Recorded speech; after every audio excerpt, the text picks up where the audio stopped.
கர்த்தருடைய பரிசுத்தமுள்ள நாமத்திற்கு ஸ்தோத்திரம். இன்றைய நாளின் கர்த்தருடைய வார்த்தையாக 2 கொரிந்தியர் 6வது அதிகாரம் 17வது வசனம். ஆனபடியால் நீங்கள் அவர்கள் நடுவில் இருந்து புறப்பட்டு பிரிந்து போய் அசுத்தமானதை தொடாதிருங்கள் என்று கர்த்தர் சொல்லுகிறார்.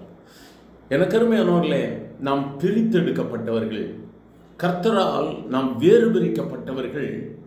நாம் பழைய வாழ்க்கைக்கு நேராக சென்றுவிடக் கூடாது.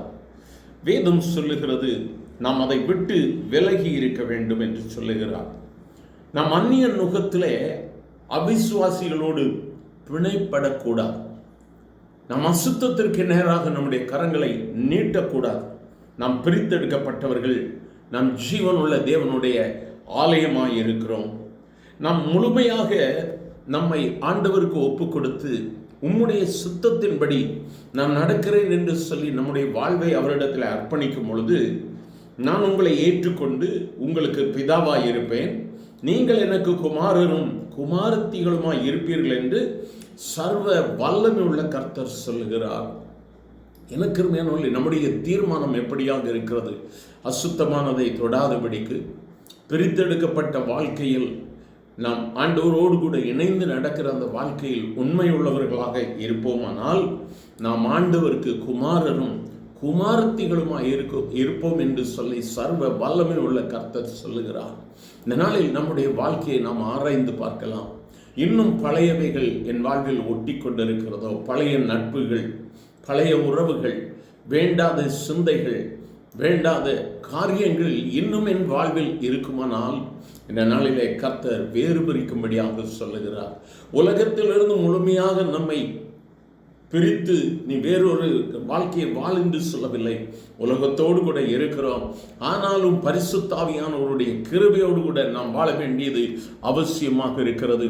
Therefore come out from among them and be separate, says the Lord. Do not touch what is unclean and I will receive you. அசுத்தமானதை நீ தொடாதே, நீ பிரிந்து. இதனாலில் நம்முடைய வாழ்க்கையை பார்க்கலாம். என்னத்தினால என் வாழ்க்கையில் ஆசீர்வாதங்கள் தடைப்படுகிறது? என்னத்தினால என்னால் வாழ்க்கையில் இன்னும் மேலே வர முடியலை? இன்னும் என் வாழ்வில் அசுத்தங்கள் இருக்கிறதா? இன்னும் என்னுடைய தொடர்புகள் அசுத்தமானவைகளா? என் சிந்தைகள் அசுத்தமாக இருக்கிறதா? நாமே ஆண்டவரிடத்தில் ஒப்பு கொடுப்போம்.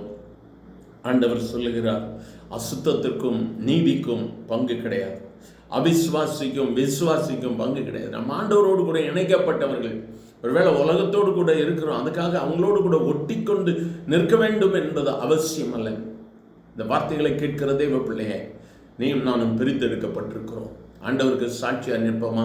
எங்கள் அன்பின் ஆண்டவரை, ஆசீர்வதிக்கப்பட்ட இந்த காலை வேளைக்காக நன்றியப்பா. உம்முடைய வார்த்தைகளுக்காக ஸ்தோத்திரம்.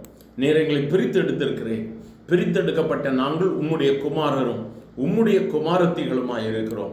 அதற்கென்று நீர் கொடுக்கப்பட்டிருக்கிற வார்த்தைகள், ஆசீர்வாதங்கள் எவ்வளவோ இருக்குப்பா.